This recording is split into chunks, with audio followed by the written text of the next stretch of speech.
Alright, mga Mars and Pars, ipakita ko sa inyo yung plaza ng Bantayan Island.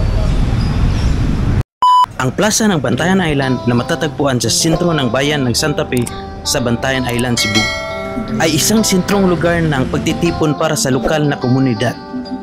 Isa itong buhay na lugar sa kadalasang nag-host at iba't-ibang kaganapan, pamilihan at pagdiriwang na nagpapakita sa sigla ng kultura ng isla.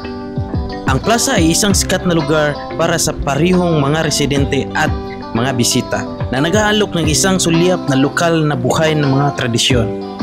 Karaniwan itong nagtatampok ng mga open space, sitting area at minsan ay mga lokal na vendor na ginagawa itong pangunahing social hub ng isla. At sa kanang bahagi naman ito ay makita mo yung rebulto ng ating pambansang bayani na si Dr. Jose Rizal. Kilala ang plaza bilang isang tahimik na lugar na may mga bangko at tagpi-tagpi na puno ng lilim.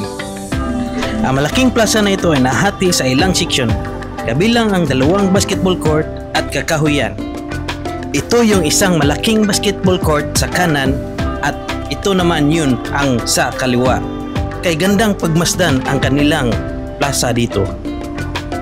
Mag-relax sa plaza o maliit na restaurant na nakapalibot sa plaza. Nakatuon ng mga lokal na specialty na pinatuyong isda, noodles at iba-ibang halamang gamot na pangpalasa. Pwede din kumain kayo sa kainan sa labas ng plaza. At sa kaliwa naman nito ay makita mo yung entablado nila kung saan sila magdiwang kung may okasyon na napapalibutan ng mga malalaking puno na naglililim sa lugar na ito. Ang plaza na ito ay may 2 children's playground o palarong pambata na matatagpuan mo sa likurang kaliwa at ito namang isa ay sa harapang kaliwa. Meron itong slides, swings, siso at iba-ibang palarong pambata. Wala itong entrance fee at libre lang to sa publiko. At ito naman yung Heritage Church ng Bantayan Island.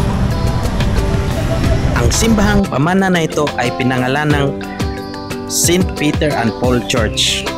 Ang simbahang ito ay inaalay sa Nuestra de Señora de la Asunción na ipinatayo ng mga paring Agustinio noong 1850. Mapapamangha ka talaga sa simbahang ito dahil gawa ito sa bato.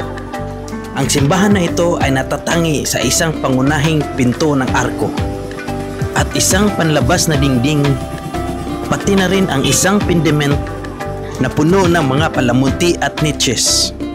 Ang simbahan ay isang makabuluhang palatandaan para sa lokal na komunidad at bisita na sumasalamin sa kultura at relihiyon na pamana ng isla. Ang simbahan na ito ay kilala para sa kanyang kahangahangang Espanyol kolonyal na arkitektura, kabilang ang mga matibay na pader na bato at tradisyonal na bell tower.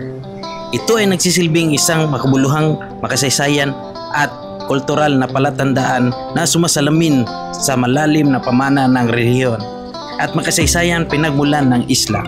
Ang simbahan na ito ay patuloy ang isang focal point para sa parihong lokal na pagsamba at turismo. Kung baguhan ka lang sa channel na ito, please hit the subscribe button and hit the notification bell for more videos.